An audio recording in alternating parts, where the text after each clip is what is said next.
माँ, मैं उस घर में वापस जाना नहीं चाहती। मैं दुबई वापस जाना नहीं चाहती। मैं आपके पास यहीं रहना चाहती हूँ। मुझे वहाँ नहीं जाना। हेलो दोस्तों, वादा हिंदी कहानियाँ में आपका स्वागत है। अब तक हमने देखा कि मेघा अपनी माँ के पास इंडिया वापस आ जाती है और उससे यहाँ आए काफ़ी वक्त भी हो चुका होता है। तो चलिए हम इस कहानी में आगे चलते हैं। तभी एक दिन मेघा को अपने बॉस का ख्याल आता है। वो उनसे मिलना चाहती है और शेखर के बारे में उनसे कुछ बात करना चाहती है, जिससे शायद उसे शेखर के बारे में उनसे कुछ पता चल सके। जब वो अपने ऑफिस जाती है तो वहाँ सभी उसे देख बहुत खुश होते हैं। मेघा वहाँ सभी से मिलती है, मगर वो जिससे मिलने जाती है यानी कि शेखर के बाबा, वो वहाँ नहीं होते। वो अपने काम के सिलसिले से कहीं बाहर गए होते हैं। मेघा की ये आस भी टूट जाती है।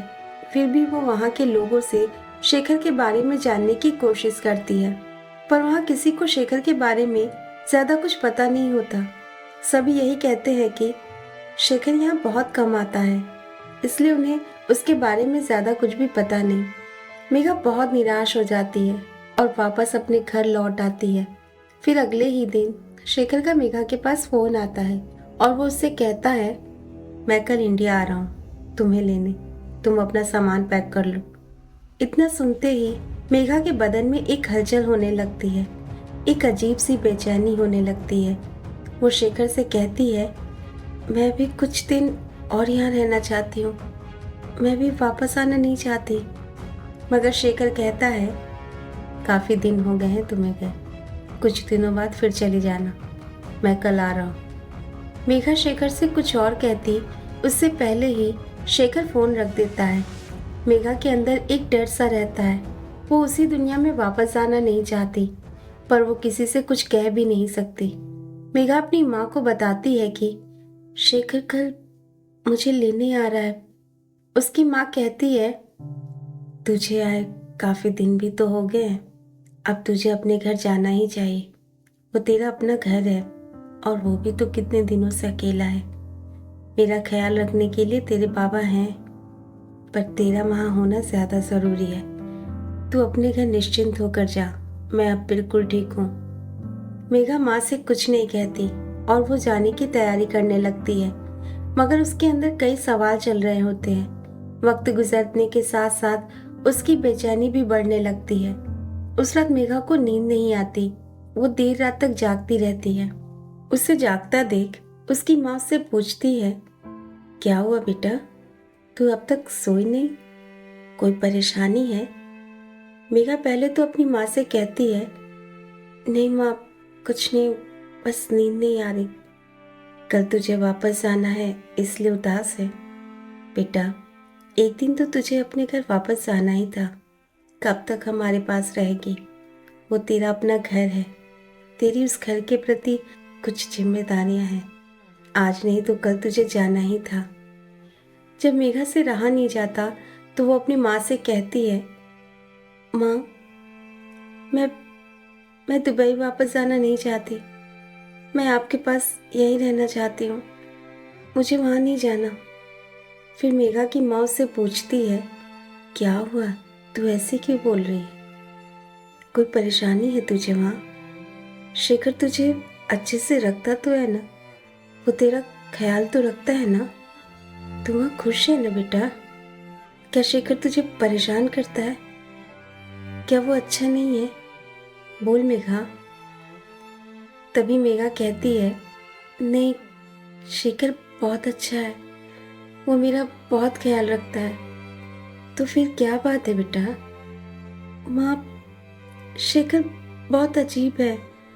वो मुझसे कुछ बात ही नहीं करता। हमेशा कटा कटा सा रहता है। उसे बस अपने काम से ही मतलब है। वो किसी से भी ज्यादा बात नहीं करता। वो बहुत कम बोलता है। हमेशा शांत शांत रहता है। शादी के इतने दिनों बाद भी हमने एक दूसरे के साथ कभी टाइम स्पेंड ही नहीं किया। मैं आज तक शेखर के साथ कहीं घूमने तक नहीं गई। वो बस अपने ऑफिस के काम में ही लगा रहता है। उसकी माँ उसे समझाती है, देख बेटा, शादी का बंधन बहुत नाजुक होता है। ये किसी एक के निभाने से नहीं चलता, इसे दोनों तरफ से निभाना होता है। शादी कोई खेल या मजाक नहीं है। माना कि तेरी शादी तेरी मर्जी से नहीं हुई, मगर अब तो किसी के घर की इज्जत और मान मर्यादा है। अब वो घर ही तेरा अपना घर है। शेखर कैसा है ये तो मैं नहीं जानती, पर अगर तुझे वहाँ कोई दिक्कत परेशानी है तो तू बेहिचक मुझसे कह सकती है।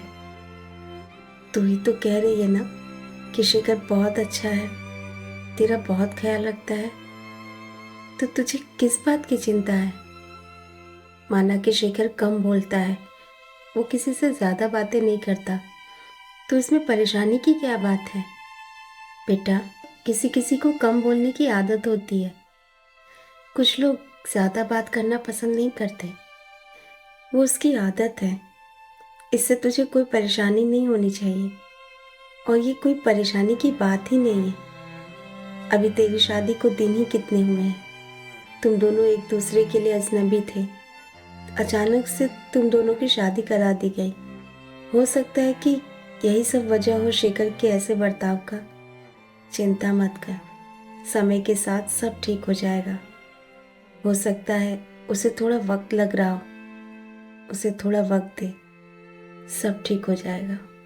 देखना, एक दिन तू ही आकर कहेगी, माँ आप सही कह रही थी। और मुझे नहीं लगता कि शेखर कोई बुरा लड़का है। ज़्यादा सोचेगी तो परेशान रहेगी। अगर तुझे कभी भी कोई भी दिक्कत हो तो तू बेहिचक अपनी माँ से कह सकती है। तेरे लिए हमेशा तेरे इस घर के दरवाजे खुले हैं।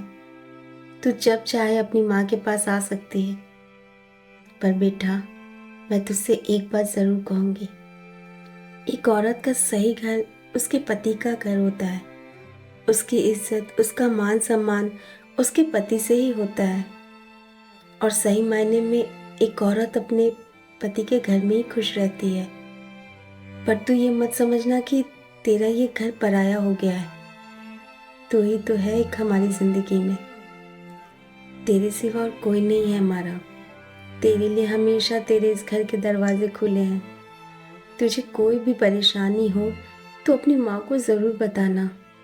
मैं तुझे परेशानी में नहीं देख सकती। अगर शेखर तुझे परेशान करे या कोई भी परेशानी हो तो तू दौड़ी चली आना अपनी माँ के पास। अब तू इतनी दूर हो गई है कि कभी तुझसे मिलने का मन हो तो भी तुझसे मिल नहीं सकती। बेटा, तू हम सबसे बहुत दूर चली गई है। तुझे अकेले ही वहाँ सब कुछ देखना होगा। कभी कुछ ऐसा कदम मत उठाना कि तेरे माँ बाबा की इज्जत मिट्टी में मिल जाए। हमारे पास इज्जत के अलावा और कुछ नहीं है। तू तो जानती है ना अपने बाबा को, उनके लिए उनकी इज्जत सबसे ज़्यादा मायने रखती है। मैं जानती हूँ ये सब कहने में जितना आसान है, तेरे लिए उतना ही मुश्किल है। मैं तेरी बातें समझ सकती हूँ। एक औरत के लिए ये सब इतना आसान नहीं होता। पर मैं जानती हूँ मेरी बेटी कभी कुछ ऐसा नहीं करेगी जिससे उसके माँ बाबा को शर्मिंदा होना पड़े।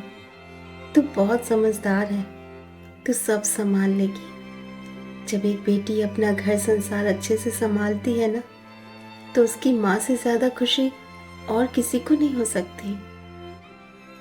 चल, अब ज़्यादा सोचना बंद कर और सो जा, बहुत रात हो गई है। मेघा अपनी माँ की बातें चुपचाप सुन लेती है और कुछ ज़्यादा बोल नहीं पाती, बस मुस्कुरा कर रह जाती है।